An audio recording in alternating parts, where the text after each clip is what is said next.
ताकते रहते तुझको सांझ सवेरे, नैनों में बसिया जैसे नैन ये तेरे, नैनों में बसिया जैसे नैन ये तेरे, तेरे मस्त मस्त दो नैन मेरे दिल का ले गए चैन, मेरे दिल का ले गए चैन, तेरे मस्त मस्त दो नैन। Welcome to our YouTube channel play with math में मैं दीपशंकर सर हाजिर हूँ प्रश्नवाली 8.2 को लेकर के। आज हम लोग बात करेंगे कि जैसे साइन 60 डिग्री है, कॉस 30 डिग्री है, ऐसे ही आगे भी आपको दिए जा सकते हैं एंगल और वहाँ पे आपको उसके मान निकालने के लिए बोले जा सकते हैं। तो ये जो हमारा ये चार्ट है, इस चार्ट के माध्यम से हमारा जो प्रश्न है उसको हम लोग डील करने वाले हैं। आप लोग जानते हैं कि हम लोग NCERT बुक से ही क्वेश्चन को डील कर रहे हैं जो कि हिंदी मीडियम में है। ठीक है, अगर ये चार्ट अभी तक आपने बनाना नहीं सीखा है तो चार्ट अभी तक बनाना नहीं सीखा है तो इसकी वीडियो डिस्क्रिप्शन बॉक्स में है, आप वहाँ पर जा करके वो वीडियो को देख सकते हैं और आप आसानी से ये चार्ट बनाना सीख जाएंगे। इसे याद करने की आपको कोई ज़रूरत नहीं होगी। तो चलिए शुरुआत करते हैं बिना किसी देर के। हम लोग शुरुआत कर चुके हैं। यहाँ पे हम लोग को ये सवाल सॉल्व करना है। जैसे साइन 60 डिग्री है, कॉस यहाँ पे 30 डिग्री होना चाहिए, ये 3 लिखा गया है, और प्लस साइन 30 डिग्री और कॉस 60 डिग्री का मान यदि इस तरीके का हमसे पूछा जाता है तो उसको हम कैसे निकालेंगे उसको हम लोग देखते हैं। देखिए यहाँ पे साइन 60 डिग्री की बात हो रही तो यहाँ देख सकते हैं ये साइन है और 60 डिग्री देखिए यहाँ पे ये साइन के सामने है और ये 60 डिग्री। इसका मतलब क्या है कि साइन 60 डिग्री का मान क्या होगा, √3/2 होगा या नहीं होगा। तो इसके जगह पे हम लोग √3/2 लिख सकते हैं। ठीक है, और इसके बीच में कुछ नहीं है मतलब गुना का सिंबल होगा, चलिए दे देते हैं। फिर cos 30 की बात हो रही है, cos यहाँ पे आप देख सकते हैं और 30 डिग्री देख लीजिए, ये cos है और यहाँ देखिए डिग्री यहाँ पे है 30 डिग्री, तो ये भी क्या है √3/2 है। ठीक है, ये भी √3/2 है। उसके बाद प्लस है, चलिए प्लस दे दिया हमने। साइन 30 डिग्री की बात हो रही है, साइन है और डिग्री में 30 डिग्री देख लीजिए यहाँ पे 1/2 है, तो ये 1/2 हो जाएगा। ठीक है, और उसके बाद cos 60 की बात हुई तो ये cos हो गया और 60 की बात हो रही है तो cos 60 का भी मान देख सकते हैं आप कि 1/2 ही है।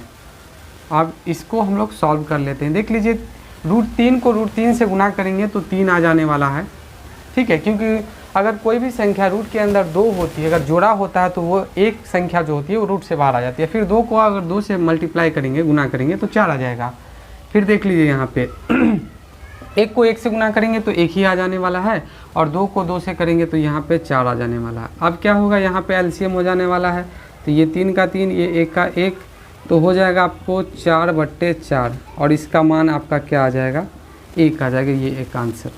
ठीक है, ये सवाल हमारा सॉल्व हो चुका है। ठीक है, देखिए एक चीज़ और मैं बता देता हूँ कि वीडियो को आप लास्ट तक देखेंगे क्योंकि लास्ट में मैं कुछ ऐसी बातें बताने वाला हूँ जो आपके लिए बहुत लाभकारी होने वाला है। तो pause the video and to be noted down. देखते हैं इसके नेक्स्ट क्वेश्चन को। तो बच्चों आ जाइए, अब हम लोग क्या करते हैं कि क्वेश्चन नंबर हम लोग अब 2 को देखते हैं। 2 को आप देख पा रहे होंगे क्या लिखा हुआ है। लिखा है क्या कि 2 tan square 45 degree plus cos square 30 degree और माइनस साइन स्क्वायर 60 डिग्री। यहाँ पे 2 है तो आप 2 छोड़ देंगे ऐसे ही, यहाँ मल्टीप्लाई कर देंगे, कोई सिंबल नहीं, इसका मतलब क्या होगा, मल्टीप्लाई होने वाला है। अब देखिए tan स्क्वायर की बात हो रही है तो स्क्वायर करेंगे। अब ये स्क्वायर पे ध्यान नहीं देना हमें कि 45 की बात हो रही है ना, tan 45 की। चलिए भैया tan कहाँ पे है, tan हमारा यहाँ पे है और 45 की बात होगी तो 45 देख लीजिए इसका मान 1 है, तो यहाँ पे हम यहाँ पे 1 रख देते हैं। अब स्क्वायर की बात हो रही है ना तो इसमें हम लोग क्या करेंगे, स्क्वायर लिख देंगे। यहाँ प्लस है, प्लस दे दिया हमने। cos 30 डिग्री देखेंगे, स्क्वायर बाद में करेंगे हम लोग, तो cos की बात करेंगे तो cos यहाँ देख लीजिए और cos 30 डिग्री का मान जो है ये क्या है, तो √3/2 है, तो यहाँ पे लिख देंगे √3/2 का जो है स्क्वायर है ना, तो स्क्वायर दे देंगे हम लोग। फिर देखिए साइन 60 की बात हो रही है तो यहाँ पे देख लेते हैं, ये साइन है और 60 की बात यहाँ पे देखिए ये 60 है और इसका भी मान क्या है, तो ये भी हमारा है √3/2। ठीक है बच्चों, चलिए अब क्या करते हैं यहाँ पे हम लोग कि मल्टीप्लाई कर लेते। अरे भैया मच्छर भाग जा यार, क्या कर रहे हो।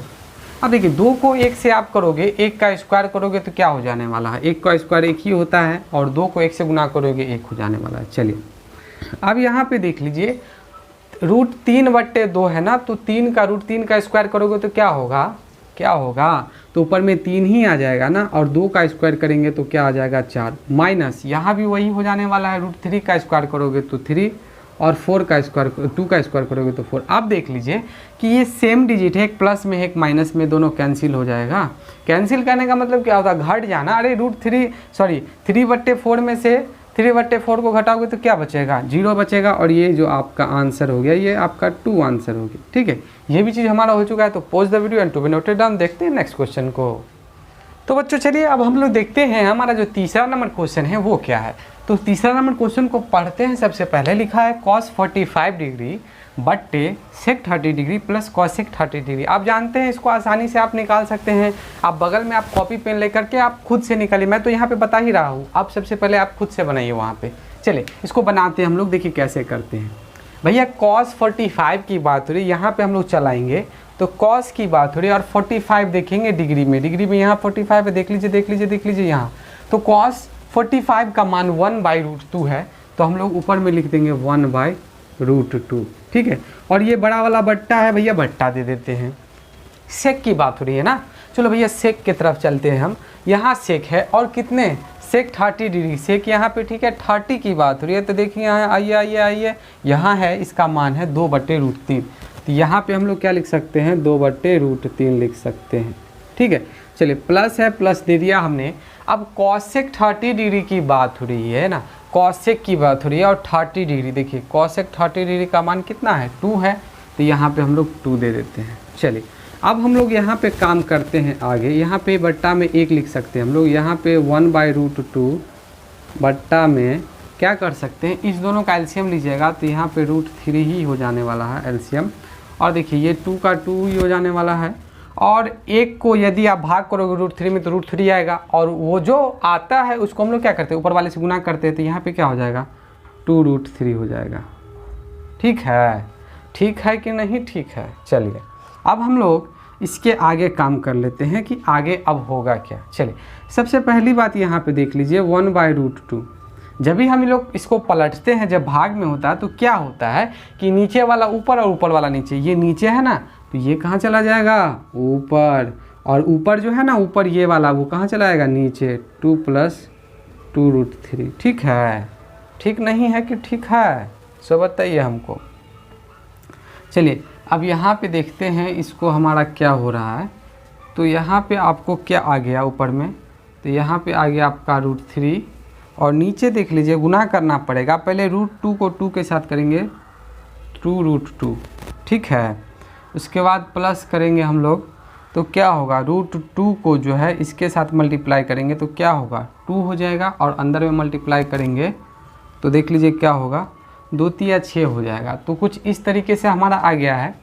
अब देखिए यहाँ तक हम लोगों ने काम तो कर लिया है। अब यहाँ पे हमें क्या करना है, परिमेयकरण करना है, रेशनलाइजेशन करना है, क्योंकि नीचे कोई संख्या नहीं रहनी चाहिए। उससे पहले हम लोग क्या करेंगे, एक काम और कर लेंगे। ये √3/2 है ना, और नीचे √6 + √2 लिख सकते हैं या नहीं, इसको लिख सकते हैं, बिल्कुल लिख सकते हैं, क्योंकि 2 + 3 लिखे या 3 + 2 लिखे कोई फ़र्क नहीं पड़ता। अब इसका परिमेयकरण करेंगे। परिमेयकरण करना आप लोग जानते हैं कि यहाँ पे जो प्लस है यहाँ पे माइनस हो जाता है, तो √6 - √2 बट्टे क्या हो जाएगा, तो √6 - √2। ये चीज़ आप समझ चुके हैं। अब देखिए यहाँ पे हम लोग काम क्या करते हैं कि आप लोग देख लीजिए, अगर आप इसका मल्टीप्लाई करेंगे, यहाँ पे देख लीजिए, यहाँ पे ये √3 हो गया, और यहाँ पे आपका क्या हो गया √6 हो गया, ठीक है।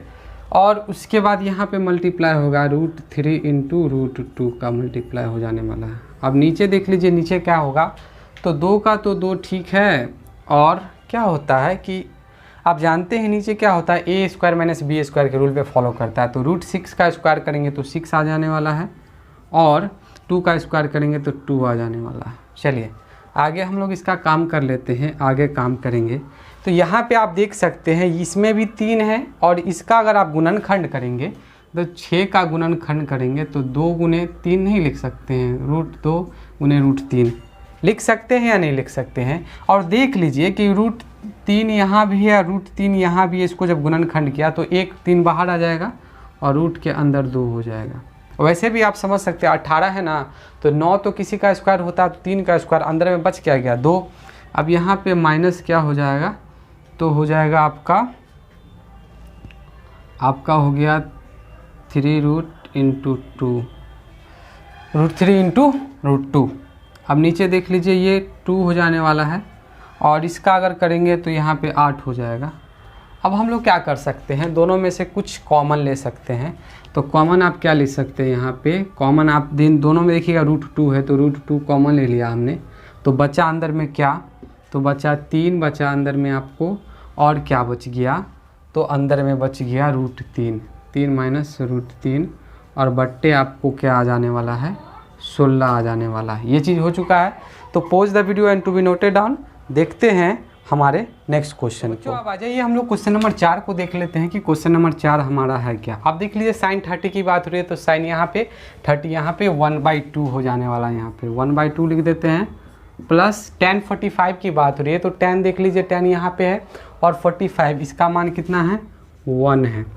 माइनस cosec 60 की बात हो रही है, तो cosec यहाँ पे, और 60 की बात हो रही है तो यहाँ पे 60 है, तो ये है 2/√3। ये चीज़ की बात हो रही थी, ये चीज़ हमारा ऊपर में लिखा चुका है। अब देखिए नीचे क्या है, sec 30 की बात हो रही है, तो sec 30 sec यहाँ पे है, 30 यहाँ पे है, तो 2/√3। चलिए उसके बाद प्लस है, प्लस cos 60 की बात हो रही है, तो cos देख सकते हैं यहाँ पे, और 60 की बात हो रही है तो 1/2, ये आपका हो गया 1/2, ठीक है। और उसके बाद प्लस cot 45 की बात हो रही है, तो cot देख लीजिए, cot यहाँ पे है, और 45 की बात करेंगे तो इसका मान हमारा क्या है, तो 1 है। अब हमें क्या करना पड़ेगा, ऊपर एलसीएम करना पड़ेगा। तो एलसीएम करेंगे तो ये हमारा 2√3 ऊपर एलसीएम हो जाएगा, ठीक है। तो 2 को अगर डिवाइड करते हैं 2√3 से, तो √3 आ जाएगा, तो ऊपर √3, प्लस 1 को डिवाइड करेंगे तो 2√3 बार में आएगा, तो ऊपर 2√3, ठीक है। उसके बाद माइनस √3 को डिवाइड करेंगे 2√3 से, तो ये 2 जब 4 आ जाने वाला हमारा यहाँ पे। और नीचे भी आपका एलसीएम जो है वही आ जाने वाला है 2√3, सॉरी थोड़ा सा और नीचे करना होगा हम लोगों को, 2√3, ठीक है। चलिए यहाँ पे √3 को आप करेंगे इससे डिवाइड, तो 2 आ जाएगा, 2 जा 4 हो जाने वाला है। यहाँ पे प्लस 2 को अगर √3 से करेंगे डिवाइड, तो यहाँ पे क्या आ जाने वाला 3, और √3, और √3 को 1 से करेंगे तो √3, फिर 1 को डिवाइड करेंगे तो वही आ जाने वाला प्लस 2√3। चलिए यहाँ पे हम लोग अब काम कर लेते हैं। यहाँ पे आप देख लीजिएगा ये √3, ये भी √3 वाला है, तो ये 2 है और ये 1 है, 2 1 3, तो 3 रूट क्या हो जाने वाला है 2, सॉरी 3√3 हो जाने वाला है यहाँ पे, क्योंकि रूट के अंदर 3 है, -4 बट्टा क्या हो जाने वाला है आपका, तो 2√3 हो जाने वाला है। अब हम लोग क्या करते हैं कि जस्ट इसको उल्टा कर देते हैं, यहाँ बट्टा में है तो आप जानते हैं कि ये उल्टा होगा, तो ये हो जाएगा 2√3। और देख लीजिए इसको हम लोग काम कर लेते हैं, तो ये देखिए 3 है रूट, तो यहाँ पे भी क्या हो जाने वाला है 3√3 ऐड करने के बाद, और उसके बाद बचा क्या, तो 4, तो 4 लिख देते हैं हम लोग, ठीक है। चले यहाँ पे ये और ये हमारा क्या हो गया, कैंसिल हो गया। अब देख लीजिए ऊपर क्या बचा हमारा 3√3 - 4/3√3 + 4। अब क्या करना होगा, हमें परिमेयकरण करना होगा। तो यहाँ पे देखिए सबसे पहली चीज़ यहाँ पे क्या है, परिमेयकरण करना होगा। तो परिमेयकरण करने के लिए यहाँ पे यदि प्लस है तो यहाँ माइनस, तो 3√3 - 4/3√3 माइनस क्या हो जाएगा 4। चलिए अब यहाँ पे देख लीजिए, यहाँ पे एक चीज़ मैं बता देता हूँ आपको कि पहले क्या करेंगे, इसको इसके साथ मल्टीप्लाई, तो 3√3 को करेंगे किसके साथ, 3√3, ठीक है, और -4 के साथ, उसके बाद -4 को किसके साथ करना होगा, 3√3 - 4। ये सब चीज़ तो आप जानते ही होंगे। और नीचे इस दोनों का स्क्वायर हो जाता है a² - b² के रूप में, तो a², और माइनस क्या हो जाएगा, किसका स्क्वायर हो जाएगा, तो 4 का स्क्वायर हो जाने वाला है, ठीक है। चलिए अब यहाँ पे हम लोग आगे काम कर लेते हैं। मल्टीप्लाई कीजिएगा तो देखिए स्क्वायर है, 3 को 3 से कीजिएगा तो 9 हो जाएगा, और फिर √3 को √3 से गुना कीजिएगा तो क्या हो जाएगा, 3 आ जाने वाला है। फिर माइनस, यहाँ पे देखिए इसको आप इससे गुना कीजिए तो 3 को 4 से, बाहर वाले के साथ, तो 4 तिया 12 √3 है ना। यहाँ पे करेंगे तो क्या आ जाएगा आपका माइनस 4 तिया 12 √3, ठीक है। फिर माइनस माइनस प्लस और 4 चौके 16 हो जाने वाला है। नीचे देख लीजिए क्या होगा, अगर इसका स्क्वायर कीजिएगा तो क्या होगा 3 तिया 9 और √3 का स्क्वायर 3 हो जाता है। यहाँ माइनस 4 का स्क्वायर करेंगे तो 16 हो जाएगा, ठीक है। आप देख लीजिए ये माइनस में, ये दोनों किसी में है तो दोनों माइनस में है तो जुड़ जाएगा, पहली बात।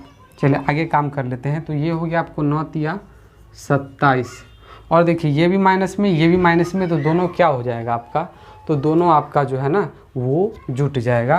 तो ये क्या हो जाएगा 24√3 हो जाने वाला है, ठीक है। और उसके बाद करेंगे तो ये हो जाएगा +16, और बट्टा में देख लीजिए 9 तिया 27, और 27 में से 16 घटाइएगा तो कितना हो जाने वाला है, तो 16 और 9 क्या होता है आपको यहाँ पे 27 में से 16 घटाना है तो 1 और 1 11 हो जाने वाला है। यहाँ पे ये 11 हो जाएगा। चलिए इसके आगे काम कर लेते हैं। तो देखिए यहाँ पे ये भी, ये प्लस में, ये भी प्लस में, तो 6 7 6 7 6 13, उसके बाद हो गया 2 1 3 1 4, 43 हो गया। 43 माइनस 24√3 बट्टा 11, ये हमारा आंसर है। ये भी हमारा हो चुका है।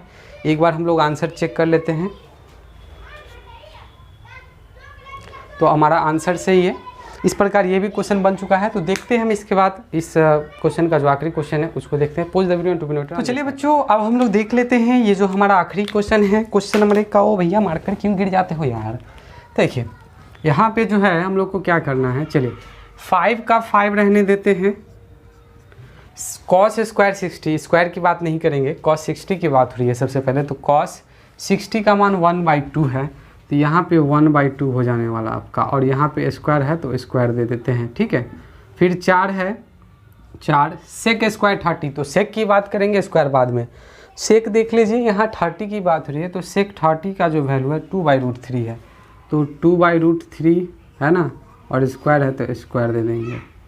माइनस 10 स्क्वायर 45, 10 45 की बात कर लेते हैं, तो 45 का मान 1 है, तो 1 का स्क्वायर, ठीक है। चलिए अब यहाँ पे क्या करते हैं नीचे, साइन स्क्वायर 30, तो साइन यहाँ पे है और 30 का मान 1/2, तो 1/2 का स्क्वायर प्लस है cos square 30, cos square 30, cos 30 का मान 3/√3/2 का स्क्वायर। चलिए कुछ है नहीं, करते हम लोग काम आगे। यहाँ पे 5 ठीक है, इसका स्क्वायर करेंगे तो 1/4 आ जाने वाला है। फिर प्लस यहाँ 4 ठीक है, इसका स्क्वायर करेंगे तो 2 2 जा 4, और यहाँ पे आ जाने वाला 3। फिर इसका करेंगे तो -1 ही रहने वाला है। अब आगे देख लीजिए, यहाँ पे करेंगे तो ये हो जाएगा आपका 1/4, और प्लस ये क्या हो जाने वाला है √3 का स्क्वायर 3, और नीचे 2 का स्क्वायर हो जाने वाला है 4। चले आगे हम लोग काम कर लेते हैं इसका। तो ये हो जाएगा 5/4 है ना। उसके बाद क्या हो जाएगा 16/3, उसके बाद हो जाएगा -1 है तो 1/1 लिख सकते हैं। यहाँ पे आप देख लीजिए, यदि आप दोनों को ऐड करेंगे यहाँ पे एलसीएम 4, तो 1 + 3 है ना, तो यहाँ पे आपको क्या हो जाने वाला है, तो ये हो जाएगा 5/4 प्लस 16/3 माइनस 1/1, और नीचे देखिए करेंगे तो 4/4, 4/4, तो ये और ये कैंसिल हो जाएगा, तो नीचे 1 आ जाने वाला है, और बट्टा के नीचे 1 लिखने का कोई मतलब ही नहीं होता है। तो यहाँ पे हम लोग क्या करेंगे कि 5/4 प्लस 16/3 और माइनस 1/1 आ गया हमारा ये। अब इसी को हम लोग सॉल्व कर लेंगे। तो यहाँ पे आपका एलसीएम 12 आ जाएगा, तो 4 तिया 12, तो 5 तिया 15 हो जाने वाला है, प्लस 3 चौके 12, 3 चौके 12 है ना, तो 16 चौके कितना हो जाने वाला है, 16 चौके 64 हो जाने वाला है, और माइनस कितना हो जाएगा, 1 को डिवाइड करेंगे तो 12 बार में। तो चलिए यहाँ पे फिर हम लोग आगे काम कर लेते हैं। अब दोनों को जोड़ दीजिए, तो 5 4 9 हो जाने वाला है, और 6 1 7 हो जाने वाला है, -12/12। अब थोड़ा सा यहाँ पे काम कर लेते हैं। 9 में से 2 गया तो 7 बच जाएगा, और उसके बाद 7 में से 1 गया तो 6 बच जाएगा बट्टे 12, मतलब 67 बट्टे 12। ये भी हमारा आंसर हो चुका है, ये भी हमारा निकल चुका है। तो pause the video and to be noted down. और जो चीज़ मैंने बोला था कि वीडियो को अंत तक देखिए और क्यों देखिएगा वो मैं अब बताने जा रहा हूँ। तो बच्चों अब जो हम लोग बात करने वाले हैं वो पाई के बारे में बात करने वाले हैं। ये पाई, अरे वो रुपया नहीं, 10 रुपया 20 रुपया, वो नहीं, इस पाई के बारे में बात करने जा रहे हैं। तो पाई का मतलब आप सभी अभी तक जान रहे हैं कि 22/7 होता है या 3.414, ऐसे ही करके इसका मान होता है। अभी तक यही चीज़ आप जान रहे हैं। लेकिन ट्रिग्नोमेट्री की बात करें, पहली बात तो ये समझ लीजिए कि पाई का मान जो है डेफिनेट नहीं है। ये अभी तक प्रमाणित नहीं हुआ है कि पाई का मान 22/7 ही होगा। अगर होगा तो क्यों होगा ये प्रमाणित नहीं है, या 3.414 ही होगा, और क्यों होगा ये भी प्रमाणित नहीं है। तो ये तो पाई की बात हो रही है कि साधारण तौर पे हम कहीं पे यूज़ करते हैं तो वहाँ पाई का मान ये दे देते हैं। अगर आपसे पूछ लिया जाए कि भैया बताइए कि साइन π/4 का मान क्या होगा, तब तो आप तो अब चका जाओगे, भाई ये क्या हो गया यार, ये ऐसे कैसे निकलेगा, यहाँ 22/7 देंगे तो कोई इस टेबल के अंतर्गत आएगा ही नहीं। अरे आएगा, थोड़ा ठहर जाओ, सांस ले लो, मैं बताने जा रहा हूँ। जब भी कोई ट्रिग्नोमेट्री फंक्शन में अगर पाई की बात आएगी तो पाई का मतलब समझ लीजिए होता है 180 डिग्री। अब तो बना लोगे ना यार, अब तो बनेगा। अब देखिए साइन कितना दिया हुआ है, साइन π/4 कहने का मतलब है कि 180 लिख सकते हैं और नीचे 4 है तो 4 लिख दीजिए। अब देख लीजिए कि क्या होता है, ये साइन हो गया और यहाँ पे अगर आप काट दीजिए तो 4 चौके 16 है ना, 4 चौके 16 हो गया, 2 पे 0 4 5 20। यहाँ पे साइन 45 डिग्री का मान अब तो निकाल सकते हैं कि साइन 45 डिग्री का मान क्या है, तो 1/√2 है। इसी तरीके से आपसे पूछा जा सकता है कि कॉस π/2 का मान क्या होगा। अब मन में ही सोच लीजिए भैया, पाई का मान मतलब 180, 180/2 क्या होता है 90। इसका मतलब क्या है कि हमें किसका मान निकालना है, तो साइन कॉस है ना, तो कॉस 90 डिग्री का मान निकालना है। और कॉस 90 डिग्री का मान जो होता है वहाँ पे 0 होता है। ठीक है, ये चीज़ वैसे आगे सिलेबस का है लेकिन पूछ लिया जाता है तो उसमें आपको कन्फ्यूज़न हो। यहाँ पे कॉट का भी पूछ सकता है तो इसी डिग्री के अंतर्गत आएगा। 30, 45, 60, 90 इतना ही का ही आप पाई के रूप में होगा, तो काट करके जो है ना इतना ही डिग्री आने वाला है। और इस आप पीरियोडिक टेबल के माध्यम से ये ऑब्जेक्टिव में आपसे पूछे जाएंगे तो वहाँ पर आप बना सकते हैं। तो आज के लिए बस इतना ही। अगर वीडियो पसंद आई हो तो वीडियो को लाइक करिएगा, दोस्तों को शेयर कीजिएगा। अगर चैनल में अभी नए हैं तो चैनल को सब्सक्राइब कर लीजिए और बेल आइकन का जो बटन होगा उसको दबा दीजिएगा, ताकि समय समय पर जो भी चीज़ आपको मतलब मैं अपलोड करूं वो आप तक पहुंचते रहें। तो आज के लिए बस इतना ही, मिलते हैं नेक्स्ट वीडियो में। तब तक के लिए अपना ख्याल रखिए। Goodbye, take care, good night.